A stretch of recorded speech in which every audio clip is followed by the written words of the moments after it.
مثلا میں نے اپنے لیے فجر کی نماز کے بعد میں نے اپنے کچھ اوراد یا دعائیں کہہ لیں اس کے ساتھ اس کو باندھا ہوا ہے، لازماً اس کو پڑھنا ہے، اور الحمدللہ اس کا فائدہ ہوتا ہے مجھے.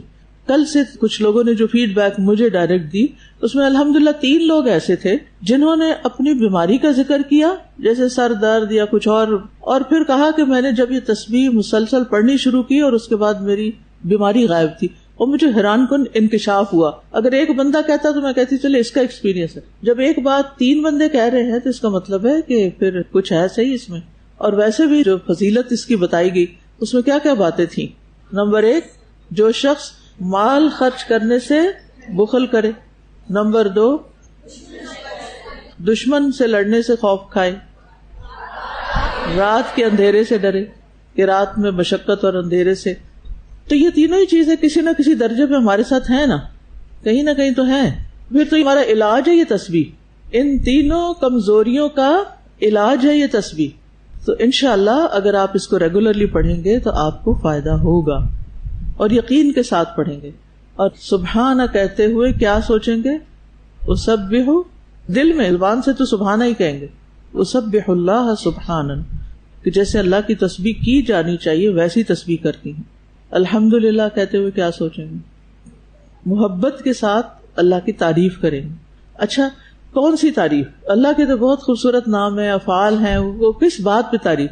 میں اس کو اس طرح لیتی ہوں کہ جس سچویشن میں ہوتی ہوں نا، اس سچویشن کے اندر جو مجھے خیر نظر آ رہی ہوتی، چاہے وہ تکلیف کی حالت کیوں نہ ہو، اس کے اندر جو خیر نظر آ رہی اس پہ میں پھر دل سے کہتے ہیں الحمدللہ. اور اگر آپ اپنے دماغ کو اس کام پہ لگا دینا کہ وہ ذرا خیر کی باتیں چننے لگے، نعمتیں گننے لگے، تو پھر آپ انشاءاللہ محبت سے ہی حمد کریں گے اللہ کی. اور آج ہم پڑھیں گے واللہ اکبر. ٹھیک ہے، تو انشاءاللہ شروع کرتے ہیں. سب مل کے یہ تسبیح ایک دفعہ پڑھیں.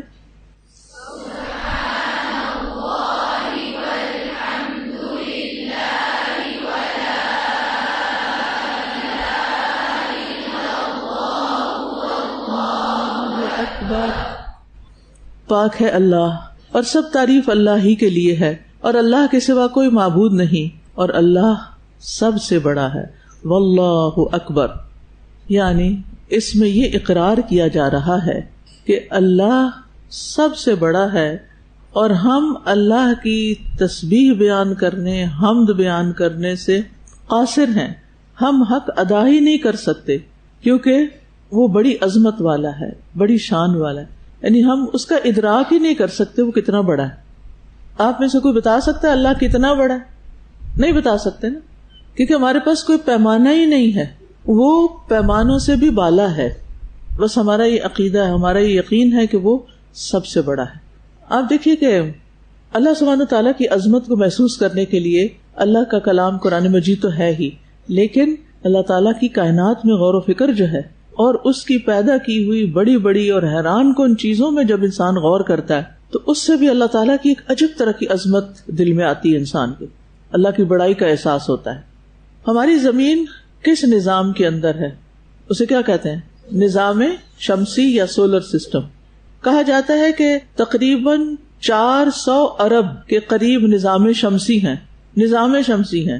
ٹھیک ہے، اور ہماری جو کہکشاں ہے جس میں یہ نظام شمسی ہے یہ ایک اوسط درجے کی ہے، درمیانے درجے کی ہے، بہت بڑی نہیں، اس سے بڑی کہکشائیں بھی ہیں. اور آپ دیکھیے کہ ہماری کہکشاں سے جو قریب ترین کہکشاں ہے اس میں تقریباً 1000 ارب سورج، ایک کہکشاں کے اندر صرف 1 ارب نہیں، 1000 ارب سورج پائے جاتے ہیں. شمس سورج کو کہتا ہے. نظام شمسی کا مطلب ہے کہ آپ کو جو سورج نظر آتا ہے اس سورج کے ارد گرد کچھ سیارے گھوم رہے ہیں، ان میں سے ایک چھوٹا سا سیارہ جو ہے بلو ڈاٹ، وہ کیا ہے؟ زمین ہے آپ کی جس پر آپ رہتے ہیں. اور یہ کتنی بڑی ہے، گھوم پھر کے دیکھ لی ساری، ہم میں سے کسی نے بھی نہیں دیکھی. تو آپ دیکھیے کہ اگر ہماری زمین اتنی بڑی ہے اور پھر جس سورج کے گرد یہ گھوم رہی ہے وہ اتنا بڑا ہے، وہ اس سے کئی لاکھ گنا بڑا ہے، اور پھر ہماری کہکشاں کے اندر بہت سے سورج ہیں، اور جو ہماری قریبی ہمسایہ کہکشاں ہے اس کے اندر 1000 ارب سورج ہیں. آپ سوچئے کہ ان کے ارد گرد پھر کتنے سیارے ہوں گے. کچھ امیجنیشن میں آ رہے، دماغ میں سما سکتا ہے. پھر آپ دیکھیے کہ جو یہ 7 والی کہکشاں میں سورج ہیں، سائنسدان کہتے ہیں کہ وہ ہمارے سورج سے 2 یا 3 حجم کے ہیں، یعنی اس سے بڑے ہیں وہ. اور پھر ایسی کہکشاؤں کا مجموعہ ایک لوکل گروپ کہلاتا ہے، اور اب تک کی معلومات کے مطابق ہم جس لوکل گروپ میں ہیں اس میں 54 کہکشائیں دریافت ہو چکی ہیں. اور پھر جیسے لوکل گروپ بنتے ہیں کہکشاؤں کے، ان سے مل کر کلسٹر بنتے ہیں. ہمارا لوکل گروپ ورگو کلسٹر کا حصہ ہے جو 100 لوکل گروپس پر مشتمل ہے.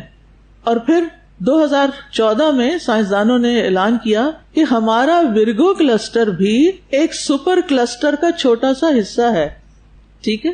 اور پھر 2015 کی تحقیق کے مطابق، ابھی تو اور بھی آگے بہت کچھ ہو گیا ہوگا، قابل مشاہدہ یعنی کہ انسان دیکھ پائے جس کائنات کو، اس میں تقریباً 1 کروڑ سپر کلسٹر موجود ہو سکتے ہیں. اور یہ 10 سال پہلے کی ریسرچ ہے. اب آپ خود سوچیں، جس رب نے یہ سب کچھ بنایا ہے وہ رب کتنا بڑا ہوگا.